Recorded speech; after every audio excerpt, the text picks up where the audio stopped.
Meus irmãos, minhas irmãs, amados obreiros, queremos cumprimentar a Deus, a todos com a paz do Senhor. Amém.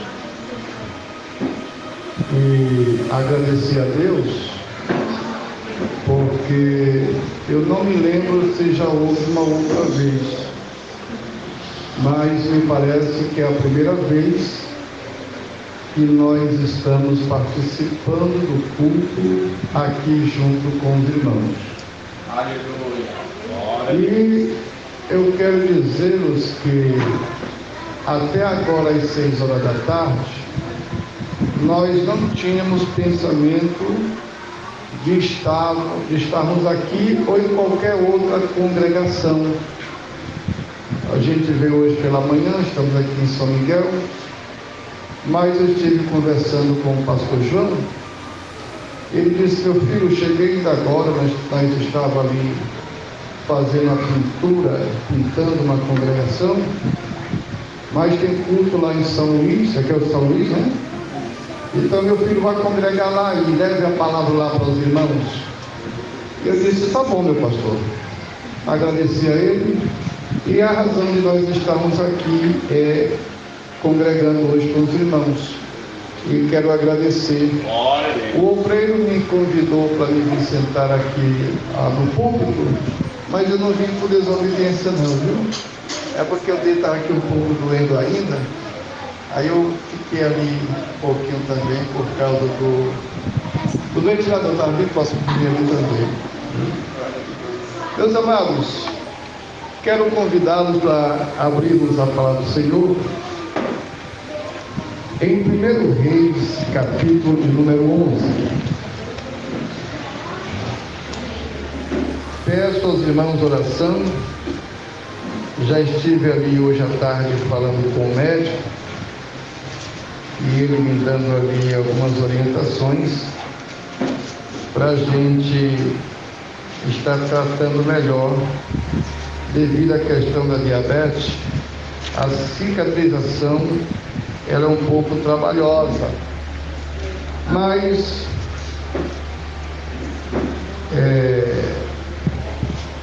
Deus fez uma cirurgia em Adão que tirou uma costela, e Deus cicatrizou, né?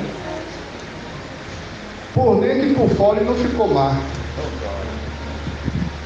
E eu estava pesquisando quem foi que criou a primeira anestesia.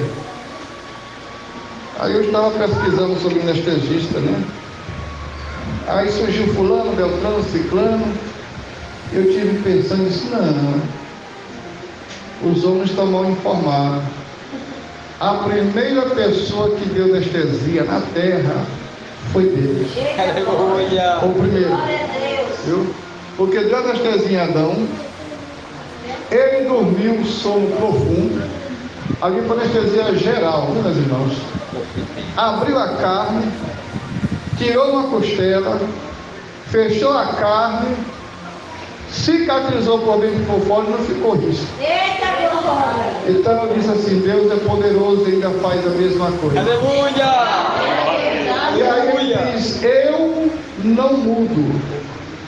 Então não sei qual é a dor que alguém possa estar sentindo, mas eu quero dizer que Deus é poderoso para dar anestesia hoje à noite. Em nome de Jesus, e fazer uma cura em nossa vida. Glória a Deus.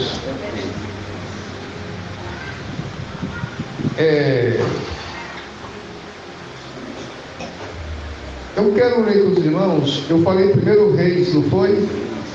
Me perdoe, é Hebreus. Viu, irmãos? É Hebreus. Me perdoe, é Hebreus capítulo 6, versículo 10. Eu espero vocês encontrar. E os irmãos perdoem o velhinho? Tá bom, irmão? Os irmãos perdoam? Perdoe o velhinho. Hebreus capítulo 6, versículo 10. Amém? Nos diz assim: porque Deus não é injusto para se esquecer da vossa obra e do trabalho, do amor que para com o seu nome mostrastes, enquanto servistes aos santos e ainda servis. Vamos ler juntos? Glória a Deus. Porque Deus não é injusto para se esquecer da vossa obra e do trabalho, da caridade que para com o seu nome mostrastes, enquanto servistes aos santos e ainda servis. Aleluia. Amém. Glória a Deus.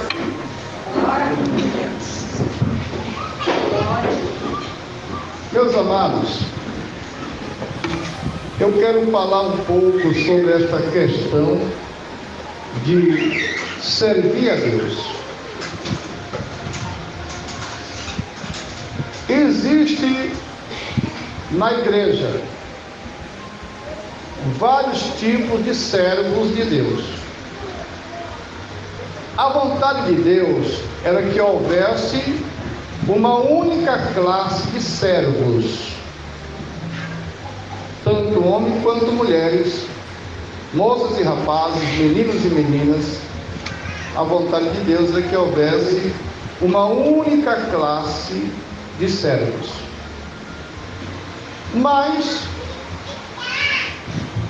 verdade seja dita, existe na membresia do corpo de Cristo, na membresia da igreja, vários tipos de servos. Eu poderia fazer citações de alguns versículos para os irmãos estarem acompanhando, porém não vai ser possível. Mas os irmãos, a igreja de São Miguel, graças a Deus, é uma igreja bem instruída, bem ensinada, é uma das igrejas na nossa superintendência, aonde tem bons pregadores e ensinadores, tantos amadurecidos como mais jovens, tanto homens como mulheres. E graças a Deus, São Miguel do Tapuio, Deus tem destacado muitas mulheres no ministério da palavra. Razão é essa porque não vou fazer muitas citações de versículos. Porém, eu queria recitar alguns tipos de servos que Deus tem na igreja. E quando eu digo na igreja, eu não me refiro aqui à congregação, nem me refiro à sede, eu me refiro à igreja de modo geral. Quais são as primeiras classes de servos que Deus tem? Servos negligentes. Não se preocupe, não vai ser um culto de doutrina, é só lembrança. Eu quero lembrar-vos de algumas classes de crentes, de servos que Deus tem na sua obra. Primeiro, servos negligentes. Nós encontramos em Hebreus, capítulo de número 12, e nós vamos encontrar um versículo que, no capítulo 12 a seguir, você vai encontrar dois tipos de crentes que o escritor dos Hebreus se refere: negligentes e indolentes. Vai ficar como dever de casa para você encontrar no capítulo 12. Tratando-se de servos negligentes, tem aqueles que negligenciam tanto a obra de Deus, a obra física, que é aquilo que Deus entregou em nossas mãos para nós realizar, que Deus confiou para nós realizarmos, quando também negligenciam a sua própria vida espiritual. Haja vista porque esta é uma das razões que os irmãos têm lembrança de muitos que já estiveram entre nós, servindo a Deus, que até foram batizados no Espírito Santo, foram utilizados na mão do Senhor como pregadores, pregadoras, mas com tempos depois, vocês os encontraram fora da igreja, fora da presença de Deus, e alguns que já até partiram para a eternidade, desconectado com a graça salvadora de Jesus Cristo, por causa deste fator chamado negligência. Eu estava ensinando lá no campo Brejo da Onça e eu trouxe lá o significado de negligência, que é descuidado, desleixado, desmantelado, e é tanto lado que eu vou lhe falar, que termina ficando lá de fora. Então, a negligência tem trazido com que muitos tenham perdido não somente bênçãos materiais da sua vida, como também bênçãos espirituais, e tem impedido que muitos venham tomar posse das promessas do Senhor no seu viver. Então você encontra em Hebreus 12, versículo 12: não vos façais negligentes, mas sejais imitadores daqueles que pela fé herdam as promessas. Existem outras classes de servos que Deus tem na sua obra, entre eles o servo mau. Pode isso, irmão? Pode. Foi Jesus que disse que Deus tem servos maus, mas ainda há uma esperança, porque o servo mau pode ser transformado e ficar tão manso quanto um cordeiro, tão dócil como uma ovelha indefesa. Mas há essa classe, não vai dar tempo de explicar sobre o tipo de servo mau. Jesus falou sobre servos perversos. Eita, classe perigosa, é uma classe de servos perversos. Graças a Deus aqui nessa cidade não tem, mas eu já trabalhei em lugares que tinha crente tão perverso que para alcançar, galgar alguma oportunidade na vida, tinha coragem de puxar o tapete do seu irmão, derrubar mesmo. Não tinha nenhum problema com eles ou com ela para levantar calúnia, para dizer, eu ouvi dizer e me disseram. E esse é um dos grandes problemas que tem trazido grandes consequências, não só para a igreja, mas para quem diz, eu ouvi dizer e me disseram. Irmãos, é um negócio muito complicado, mas não podemos ofuscar esta verdade que Deus tem no meio do seu povo, este tipo de servos perversos.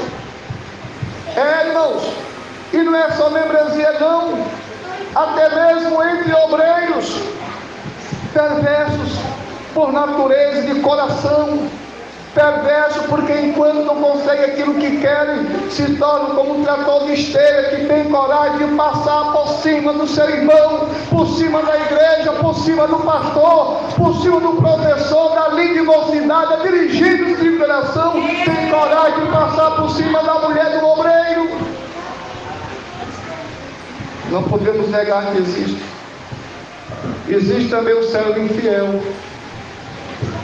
Oh, meus amados irmãos, mas como a obra de Deus tem sofrido, e como muitos têm sofrido por causa dos servos infiel.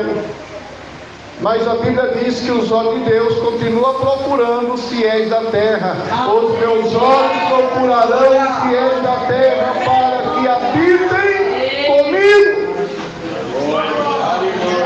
Cadê os fiéis da terra? Estão aqui nesta noite. Glória a Deus. Senhor. Existe o servo teimoso. Tem servo teimoso. E o servo teimoso, meu Deus, como ele dá problema para o dirigente, meu filho não vai não. Escute meu conselho. Mas eu nasci desse jeito, irmão. A minha língua é desse jeito, não foi queimada com papo. Eu vou lá e vou resolver. Não, deixe Jesus resolver por você. Jesus é muito paciente, ele vai demorar e eu vou lá. Oh, meus irmãos, como um servo teimoso. Oh, Jesus do céu, tem misericórdia de nós, meu Deus. Glória. Vai para Nínive. Eu não vou. Eu vou para Tarsis. Não vá não, meu filho, você vai se dar mal. Vá para Nínive, anuncia a palavra. Eu não vou não. Pastor não manda em mim. Profeta não manda em mim. Esse é meu dinheiro. Eu vou para onde eu quero. Eu vou até comprar minha passagem, porque é assim, quando a pessoa quer fazer aquilo que Deus não lhe mandou e quer ir aonde Deus não lhe enviou, Deus não arca com a despesa. Se você quiser, meu irmão, um cartão de crédito do bom, que não falha, entre pelo canal, ouvindo a voz de Deus e fazendo a sua vontade. Fiz um cartão, e é um cartão virtual, viu? Um cartão do céu. Se Deus tiver uma mensagem para você entregar em qualquer lugar, tem a ver não, porque ele acha com as passagens, com as despesas, de volta no hotel, viu? Glória a Deus. E é pago o cartão virtual, cartão do céu. Glória a Jesus. Eu posso dizer isso, irmão, porque a gente tem experiência. Um dia desse, o pastor Ademir, da Igreja Batista, lá de Pimenteira, foi pregar lá na Assembleia de Deus em Brejo da Onça. Graças a Deus nós temos muita amizade com o pastor e os irmãos da Igreja Batista.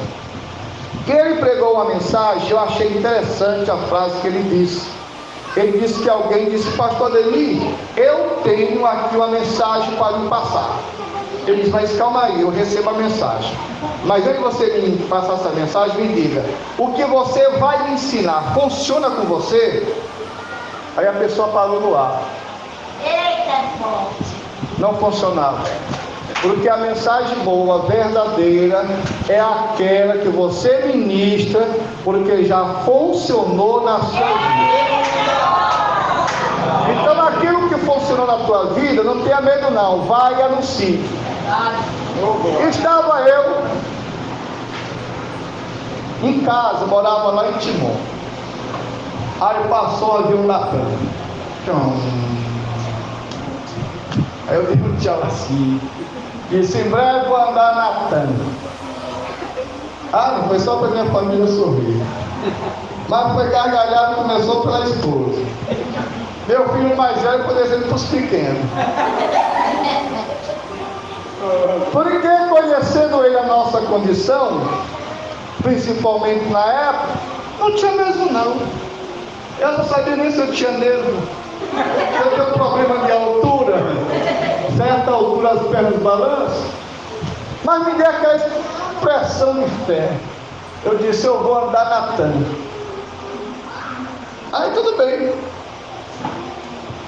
O tempo foi passando os dias, quando de repente surge uma mensagem para mim. Eu estava sendo convidado para ir pregar num congresso de missões na Assembleia de Deus em Terra Santa, no Pará. Meu Deus do céu! Eu tinha uma motozinha pequenininha, uma Tio Day 90. Ele disse: mas não dá para ela não. O carro também não chega hoje. Aí eu disse para a pessoa: e como é que a gente faz para chegar? Se preocupe não, vou mandar sua passagem para você ir de Teresina até Belém, e em Belém o avião da TAM vai estar esperando. Aí eu olhei para meu filho e para a esposa e disse: eu não disse? É muito lindo. Tem um negócio de, nas nuvens, né? A gente tira foto e diz que vai para as nuvens, né? Meus irmãos, eu acho que essa nuvem lá deve estar cheia de fotos do avião da TAM.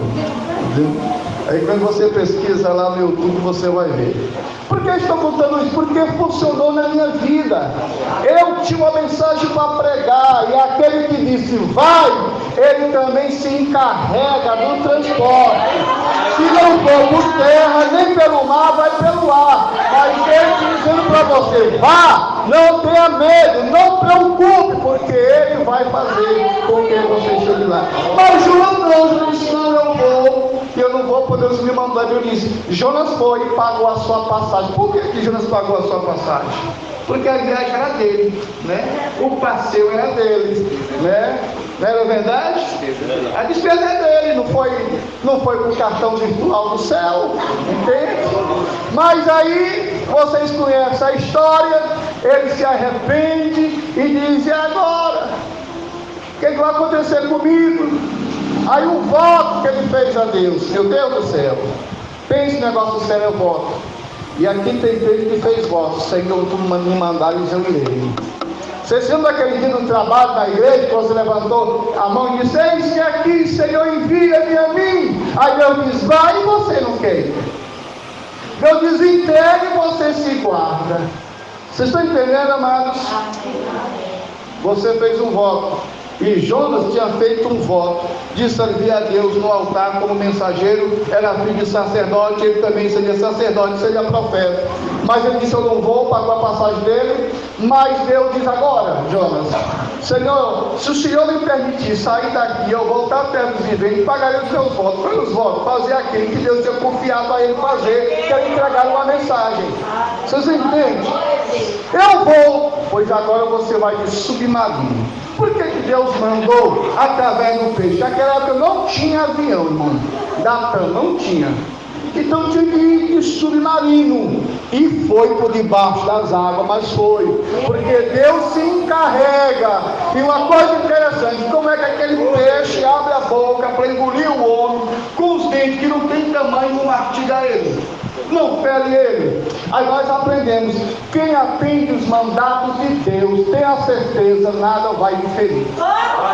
Pode levantar trincheira, levantar carro, levantar lança, soltar lança, jogar pedra, flecha, mas nada vai lhe atingir. Por quê? Porque o Senhor diz: eu sou o teu escudo e o teu broquel. Aleluia! Santos teimosos, negócio muito sério. Então não teme não, vá, fique teimando não. Deus diz: eu te entreguei, devolvo o que é do Senhor. Teme não, que não vai dar certo. Teme não. Mas encontramos também os servos delicados. E desse eu quero falar aqui por uns 5 minutos. Há o servo delicado, que está em Hebreus capítulo 6, versículo 10, diz assim: porque Deus não é injusto. Vocês acreditam, irmãos, que Deus não é injusto? A Bíblia diz que Deus não toma o culpado por inocente e nem deixa que o inocente sofra como culpado. A balança dele é justa e o prumo de Deus também é justo. Nós sabemos uma coisa que muitas pessoas às vezes lamentam quando estão fazendo a obra de Deus: eu não vou porque ninguém me reconhece. Eu faço, parece que ninguém vê. Pastor, é sério. Tanto que eu faço por esta igreja, tanto que eu faço por esse obreiro, tanto que eu faço. Tem um trabalho acolá no interior, eu não vou não. O sol vai me queimar. Nós não temos condição de ir. Ah, meus amados irmãos, eis aí um problema. Quando o crente assim pensa e fica imaginando, ele está dizendo: Deus é injusto. Meus irmãos, pode a igreja esquecer o que você faz, pode o dirigente esquecer o que você faz, pode a esposa do obreiro não ver o que você faz, pode a sua mulher e seus filhos não reconhecer o que você faz, mas tem um que não se esquece do seu trabalho. Bíblia diz: porque Deus não é injusto. Mas pastor, eu cheguei primeiro e quem foi chamado foi a outra. Eu faço mais, mas quem tem oportunidade mais é o outro. Se preocupe com isso não. Às vezes Deus deixa que o outro vá na nossa frente, para aquele que não te vê, vem dizer assim depois: eu sabia, eu dei para ele ou para ela, mas eu sabia que o negócio era com a outra mesmo. Eu me empenhei com Deus. Às vezes Deus permite isso em nossa vida, irmãos. Deus não é injusto para se esquecer. E muitas das vezes aquilo que para nós não chegou no tempo que nós imaginávamos, não é como muitos dizem: Deus está lhe preparando para a bênção. Não, você está preparado, a bênção está preparada, mas o horário ainda não é o horário de Deus na sua vida. Um dia um evangelista preparou um grande culto e uma cruzada. Chamou um pregador famoso e mandou fazer convites, e mandou fazer panfletos, anunciou no rádio, aglomeração de multidões era a maior expectativa. Meus irmãos, mas naquele dia, justamente naquele dia, como diz o Nordeste, o maior pontapé de água foi chuva, ventos, relâmpago. E aí o obreiro foi chorar e disse: mas por que, Senhor? O Senhor não sabia que eu tinha feito isso, eu fiz. Por que choveu? Eu disse: eu sei, você fez tudo isso, só que você não me perguntou nada. Você fez o seu trabalho, a sua cruzadinha, justamente no dia da minha chuva. E às vezes é um problema, irmãos. A gente às vezes quer fazer algumas coisas para Deus no dia da chuva de Deus. Deus quer te impedir de você ficar molhado. Deus quer impedir que a sua obra fique molhada. Então não se preocupe se o lobo chegou na sua frente. Você lembra de João capítulo 5, versículo 1? Jesus disse para o homem: você quer receber a cura? Ele disse: Senhor, eu não tenho ninguém que me coloque no tanque. Eu vou caminhando devagarzinho, me arrastando, mas na hora que eu chego lá, outro já pulou da minha frente, porque eu não tenho ninguém que me coloque no tanque. Frustrações. Mas naquele dia, era o dia de Deus na vida dele. Ou que alguém colocasse no tanque ou não, ou que o anjo descesse no tanque ou não, ou que as águas agitassem naquele tanque ou não, aquele dia era o dia da bênção dele. O Senhor diz: te levanta, pega a tua cama e anda. E o anjo, que negócio de anjo, meu filho, pega a tua caminha e vai andar. E o tanque, deixa o tanque para lá.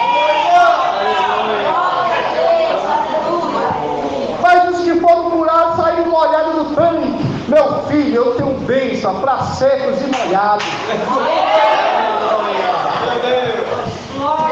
Irmãos, eu prego isso porque isso funcionou na minha fé. Funcionou. Nós temos que crer nisso. Deus não é injusto. Eu comecei a fazer obra missionária antes de eu mesmo ser missionário.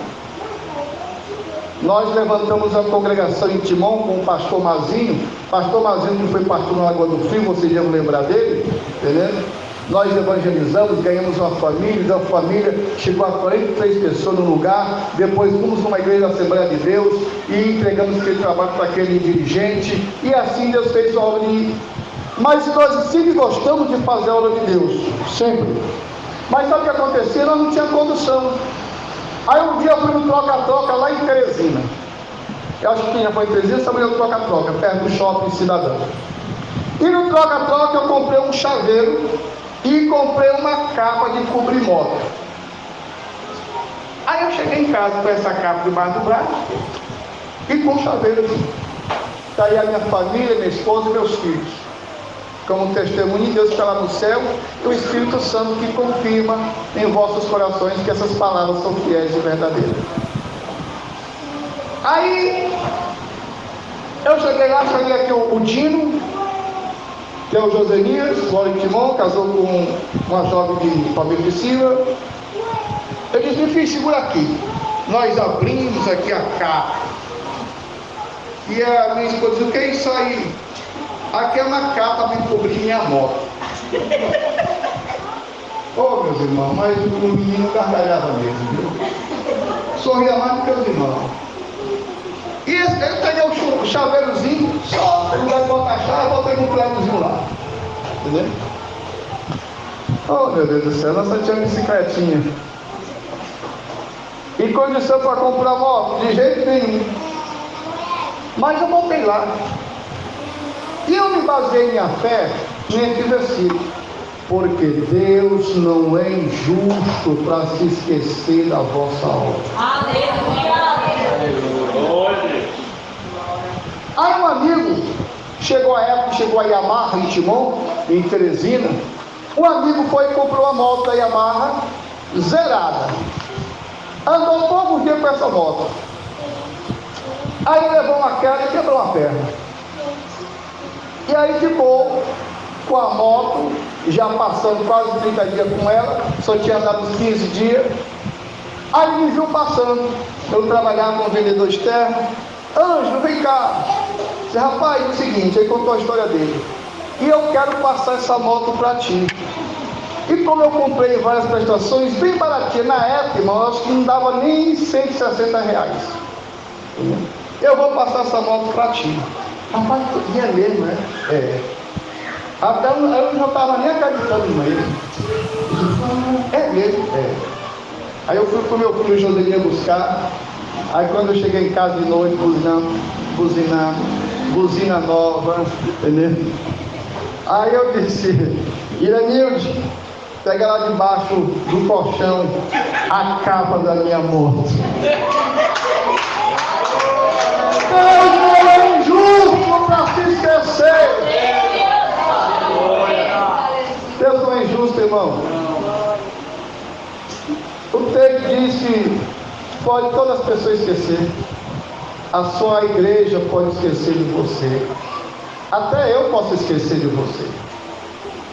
Mas Deus, Ele não se esquece. Tudo que você faz está sendo contabilizado lá no céu. O Senhor diz várias vezes em Apocalipse: eu conheço a tua obra. Amados, mas o texto prossegue, porque Deus não é injusto para esquecer da vossa obra e do amor para com o seu nome. Aí tem uma observação: do amor para com o seu nome. Aí eu aprendo que Deus não se esquece em hipótese alguma, porque está vinculado o amor que você sente pela obra dele e pelo zelo que você tem pelo nome de Deus. Pode até as pessoas não virem para oração junto com você. Pode até na hora da visita, quem era para te acompanhar, botar o obstáculo e não ir. Quantas vezes tem feito o trabalho do Senhor praticamente só? E quantas vezes você caminhando, você tem que dizer, mas ninguém me ajuda. Para que ajuda maior do que aquele que disse que eu não te deixarei, nem te desampararei. Ser forte e corajoso, não tema, porque o Senhor teu Deus é contigo por onde quer que tu andares. Eu preciso crer nisso. Se eu não crer nisso, isso não funcionar na minha vida, eu não posso pregar para vocês. Eu não posso pregar para vocês. O amor que você tem para com o nome dele é a força motivadora para você continuar fazendo a obra do Senhor. E é desses que Deus não se esquece. Porque Deus não esquece daquele que o ama. E eu vou dizer uma coisa para os irmãos, que eu tenho pregado em muitos lugares pelo tempo passado. É muito fácil alguém dizer assim: eu amo a Jesus, eu amo a Deus, Senhor, eu te amo, Senhor, eu te adoro, Senhor, Senhor, Senhor, Senhor. Eu amo a Deus porque eu prego, eu amo a Deus porque eu canto, eu amo a Deus porque eu desenho, eu amo a Deus porque eu faço isso. Não é isso que vai demonstrar que nós amamos a Deus. E Ele não é atraído pelas nossas palavras, mas pelas nossas atitudes. Já disse que amor não é palavra, amor é atitude. E o que foi que Ele disse? Se vós me amardes, guardareis os meus mandamentos. E aquele que me ama será amado pelo meu Pai. E nós viremos e faremos nele morada. E tudo quanto pedires no meu nome, crendo, recebereis, para que a vossa alegria seja completa. A vontade de Deus é que a tua alegria seja completa. Por isso a palavra continua dizendo: agrada-te do Senhor, confia nele, que ele satisfará o desejo do teu coração. Aleluia. Porque Deus não é injusto para se esquecer da vossa obra e do amor para com o seu nome, enquanto, olha aí a diferença, enquanto servistes aos santos. Serviste quem? Aos santos. Enquanto serviste aos... Aí está a diferença. Porque Deus não se esquece, não é daquele que é servido. Deus não se esquece daquele que serve. Você está vendo a diferença? Continue servindo. Continue contribuindo. Continue ajudando. Continue intercedendo. Continue fazendo a obra. Porque Ele não vai se esquecer enquanto servistes aos santos. Aí eu aprendo. Eu só sei servir a Deus a partir do momento que eu sei servir ao Senhor. Se eu não consigo servir ao Senhor, eu não consigo servir a Deus. Porque a primeira pessoa no singular para me servir é você. Você entende? Você entende, irmãos? Mas vou dizer uma coisa para vocês. Não dá para viver por aí, não. Porque tem crente que não gosta de servir o próximo. Não é verdade? Gosta não é? Mas o servir é servir. Por que Deus não se esquece? Porque a partir do momento que o crente serve a igreja, Deus se lembra de Jesus lavando os pés do seu discípulo e servindo o próximo. Vocês se lembram daquele dia? Foi um dia desse. Está com 2 dias. Porque a Bíblia diz que 1000 anos para Deus é como o dia de ontem. Está com 2000 anos, para Deus está com 2 dias. Então, 2 dias atrás, Jesus estava pregando e tinha muita gente na cruzada. Era uma cruzada evangelística. Aí o discípulo chegou e disse: Senhor, faça o seguinte, que tem aqueles crentes que querem que o curso acabe logo, né? Deus quer falar, tem um negocinho para ele e para ela, mas não sei o que é. Antigamente o problema era a Chica da Silva, mas não tem mais Chica da Silva ultimamente. Aí o que acontece? Aí Deus quer falar, entende? Aí a gente estava na cruzada. Eu disse assim: Senhor, bora acabar logo essa reunião. Por quê? Porque já está tarde. O povo está cansado, Senhor. Manda esse povo embora. Porque daqui a pouco amanhã vão trabalhar, Senhor. Faz algo que o Senhor prega, curando todo mundo. E esse povo vai embora como? O povo está tudo com fome. Eu disse: não, meu filho, não é assim não. Quem espera por mim não cansa. Quem espera por mim. Tu nunca leu o que está em Isaías 64, versículo 4, que nunca se viu, nem se ouviu, nem ouviu falar que é um Deus igual a ti, que trabalha para aqueles que nele esperam. Esse povo esperou por mim, quem vai servir o povo é vocês. Bora fazer a vaquinha aí, fazer a vaquinha. Eu disse: eu tenho aqui 3 peixes, eu tenho aqui os pãezinhos, bora fazer aqui a vaquinha, vamos multiplicar. É vocês que vai servir, manda o povo sentar. Irmão, ninguém sai com fome depois que ouve Jesus. É um negócio extremamente. Enquanto servistes santos, e ainda servis. Você serviu, continue servindo.